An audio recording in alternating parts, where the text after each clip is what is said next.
सवाल जवाब का सत्र चल रहा है।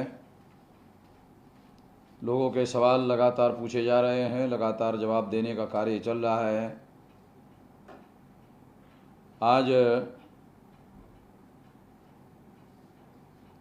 जो सवाल पूछे गए हैं उन सवालों के जवाब दिए जा रहे हैं। आप लोगों को अनुरोध है, कमेंट बॉक्स में आप अपने सवाल लिख कर भेजिए ताकि अगले वीडियो में उसके जवाब दिए जा सके। अभी क्रमबद्ध तरीके से जो सवाल हमारे सामने है उसके जवाब दिए जा रहे हैं। पहला सवाल है मूल निवासी अनिल गेडाम। जय मूल निवासी सर।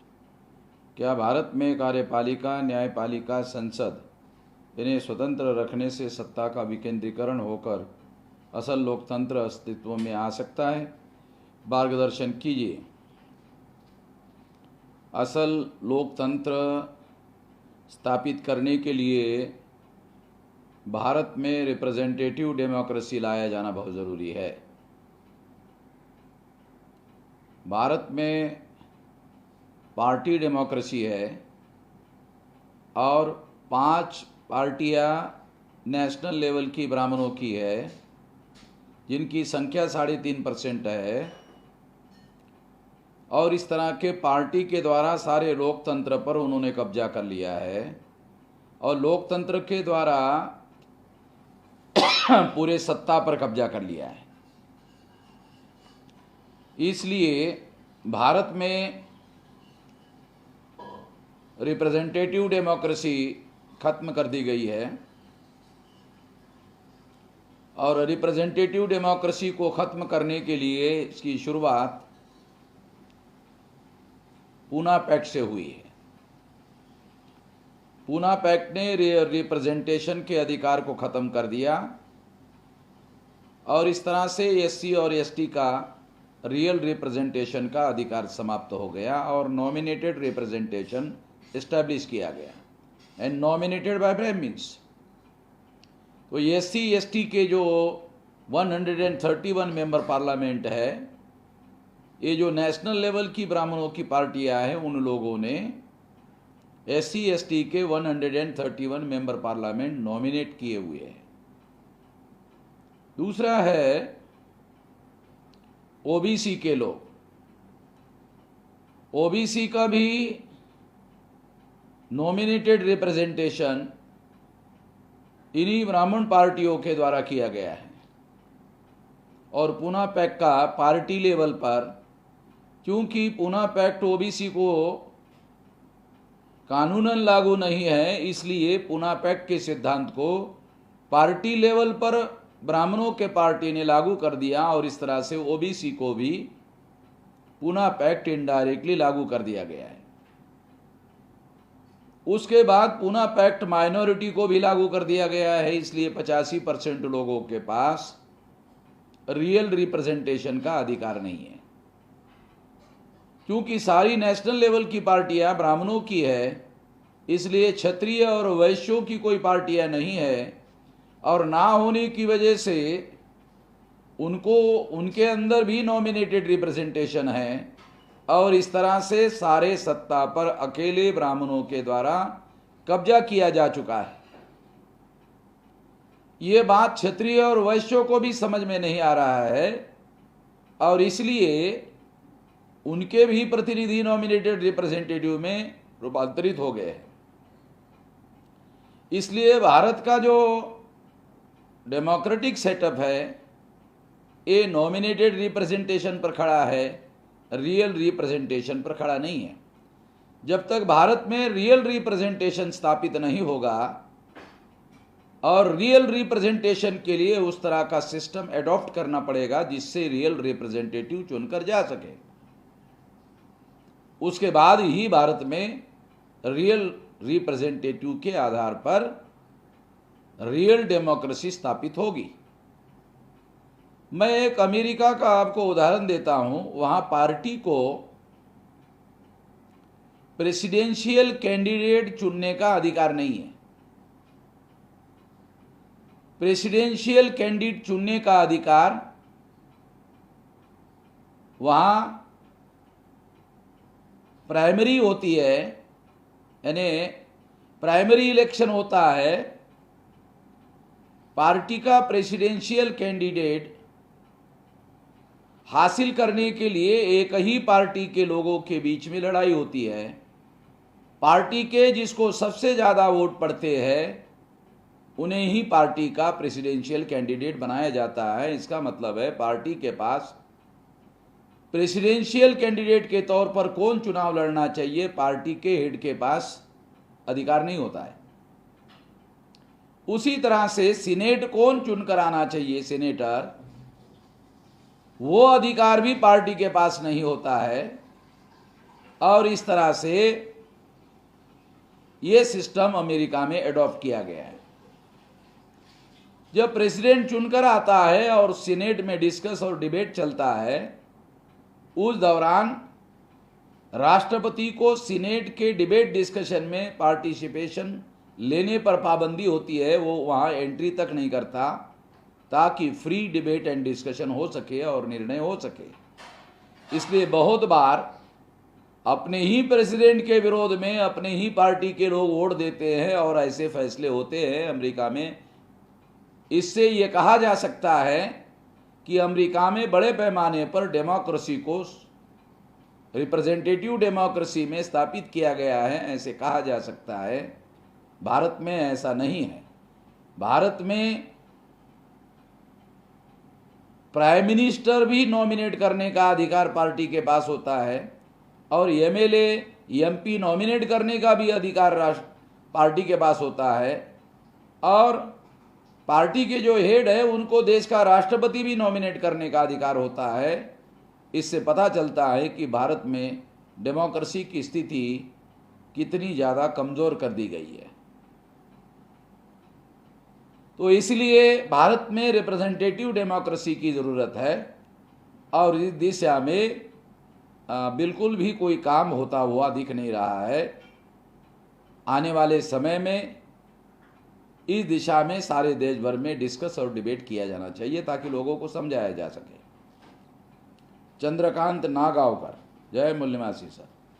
संगठन के आदेश पर होने वाले आंदोलन और स्थानिक मुद्दों पर आधारित स्थानिक कार्यकर्ता पदाधिकारी लेवल पर होने वाले योग्य आंदोलन में प्रशासन के साथ सही और कानूनी बहस करने हेतु क्या ILA के जरिए सभी कार्यकर्ताओं के लिए कोई कैडर कैंप चलाया जा सकता है? निश्चित रूप से चलाया जा सकता है।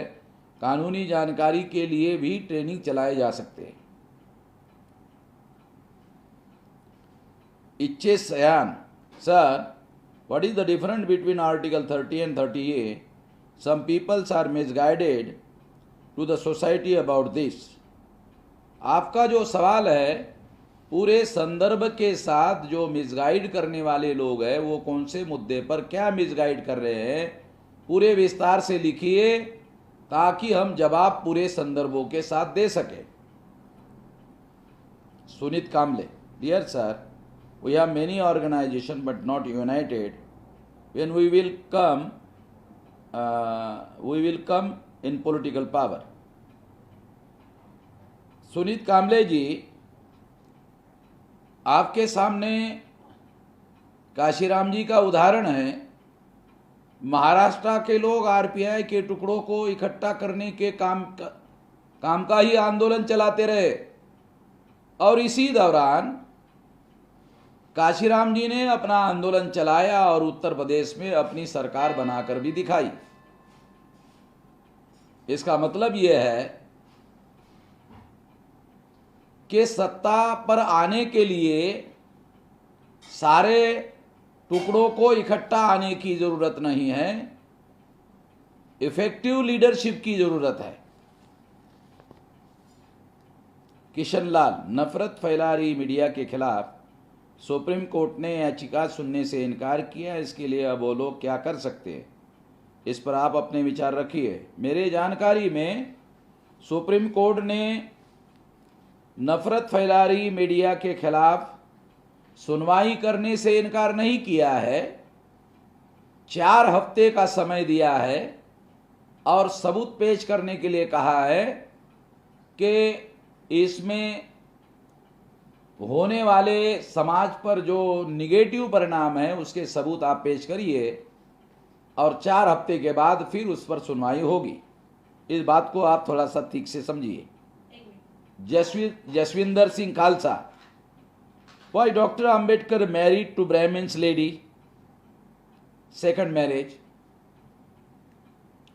तो इसके बारे में मैं आपको जवाब देना चाहूंगा।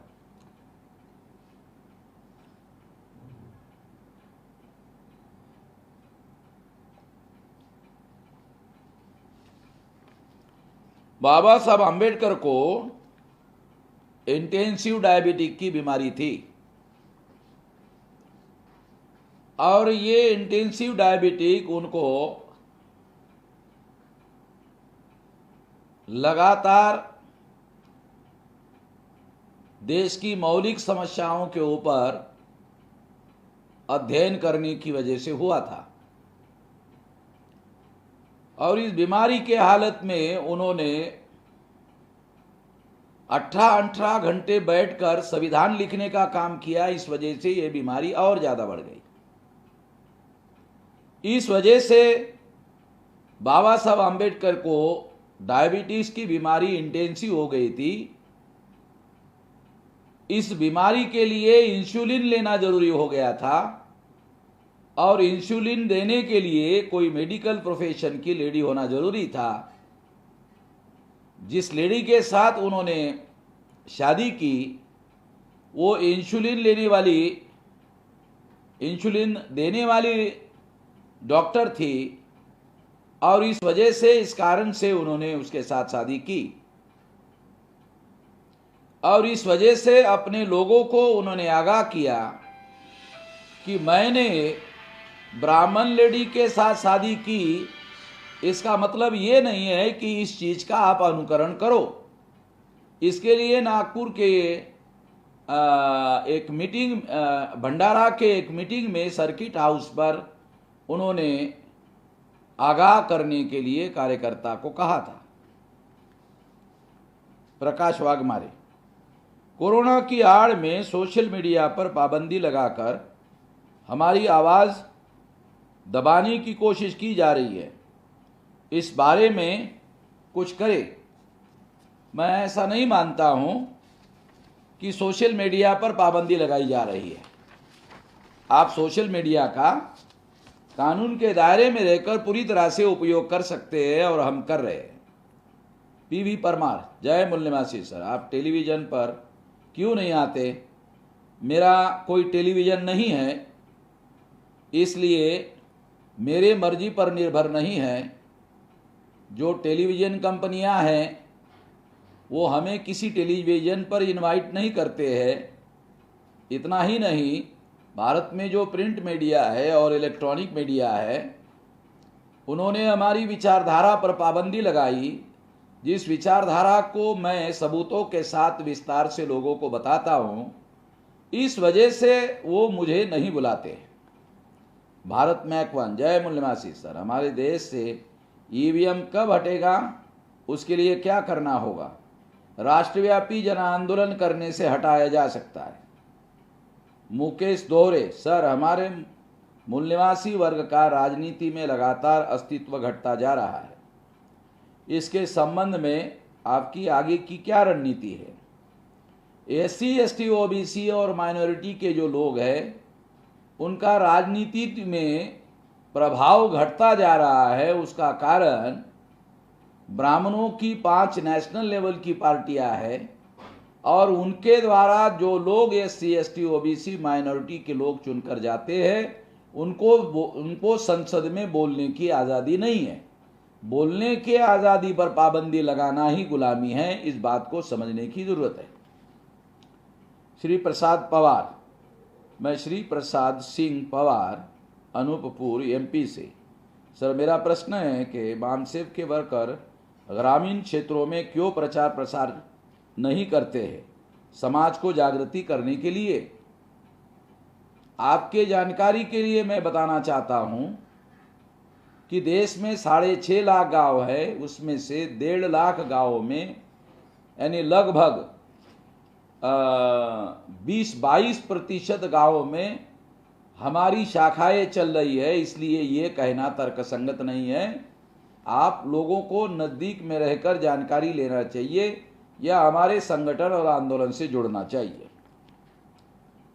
Atif Ayaz, sir, my question is both Christian and Muslim communities have been exempted from SC/ST benefits by the 50 GO. There is a sub judice for long. What you and your organization is doing to in this regards, please elaborate. मेरे जानकारी में लगभग 40 साल से मुस्लिम लोगों ने supreme court में case दायर किया। मैं इस बात से बहुत ज़्यादा हैरान हूँ कि जिन लोगों ने केस दायर किया उनकी हियरिंग नहीं हो रही है, और जिन्होंने केस दायर किया उन लोगों के द्वारा दोबारा कोई हलचल होती हुई दिखाई नहीं दे रही है। अगर आपके पास ऐसे लोगों की कोई जानकारी है तो वो सारा डॉक्यूमेंट मेरे पास देने की कोशिश करिए। मैंने कुछ लोगों को कहा था कि मुझे डॉक्यूमेंट दीजिए, मगर उन्होंने हाँ कहने के बावजूद भी मुझे डॉक्यूमेंट नहीं दिया। अगर वो डॉक्यूमेंट देते तो अगली कार्रवाई मैं जरूर कर सकता हूं। दिनेश कुमार, पिछले 20 साल से हमारी सरकार आएगी ये सुन रहा हूं। हमारा टारगेट 2010 का था, अब हमारा टारगेट कौन सा है? दिनेश कुमार जी, आपका टेलीफोन नंबर और आपका पोस्टल एड्रेस भेजिए, उसके बाद मैं अगली बार आपके सवाल का जवाब दूंगा। Sujit Kirtania, respected sir, I live in West Bengal and belong to Nam Shudra community. I am trying to know about ancient Indian history. I am searching so many books to know about the same, but I am obstructed at the point of 322 BC. Respected sir, my questions are: what are the history of ancient India before 322 BC? Please give me the name of reference book, sir. इसके बारे में किसी university के ancient Indian history के professor से आप संपर्क करिए और उनसे जानकारी लीजिए या गूगल से जानकारी लीजिए। In which region is believed in by Samrat Ashok before taking Buddha dharma. इसके बारे में मेरे पास कोई ऑथेंटिक जानकारी नहीं है। ऑथेंटिक जानकारी करके आपको बताऊंगा। Before Aryan invasion which religious believe in to ancient Indian. सबसे पहले तो जो आक्रमण था वो आर्यन लोगों का नहीं था, यूरेशियन लोगों का था, जो डीएनए के अनुसार प्रमाणित हो गया है। उसके पहले सिंधु घाटी की जो मान्यताएं थी, उन मान्यताओं के आधार पर ही हमारे लोग आचरण करते थे, और जब इन लोगों का आक्रमण होने के पहले की स्थिति इतनी ही जानकारी है। There were outcaste people in India, namely untouchables, unapproachable and unseeable. Who are they in modern India? Please give me the name of reference back. वो सारे के सारे 1703 जातियों में अनटचेबल के नाम पर कवर किए गए हैं। भारत सरकार की सारे देश की जो 1703 जातियों की लिस्ट है उसमें उनको कवर किया गया है। मुकेश दोरे, सर, हमारे मूल्यवासी वर्ग का राजनीति में लगातार अस्तित्व घटता जा रहा है, इसके संबंध में आगे की रणनीति क्या है? अगर हमारा जन आंदोलन और राजनीतिक जागृति बढ़ जाती है तो इसका उपाय भविष्य में ढूंढा जा सकता है। बालेंद्र राव, जय मूल्यवासी सर जी, मेरे गांव में एक सफाई कर्मचारी ने कहा कि आरोग्य सेतु ऐप डाउनलोड करो जिससे कोविड-19 की जांच हो सकती है। क्या ये सही है, इसका मार्गदर्शन करें। निश्चित रूप से ऐसा है। आप ऐसा ऐप डाउनलोड करिए और इसकी मदद लीजिए। सवाल जवाब का सत्र समाप्त हो गया है। कमेंट बॉक्स में आप अपने सवाल पूछिए, अगले वीडियो में आपके जवाब दिए जाएंगे। धन्यवाद।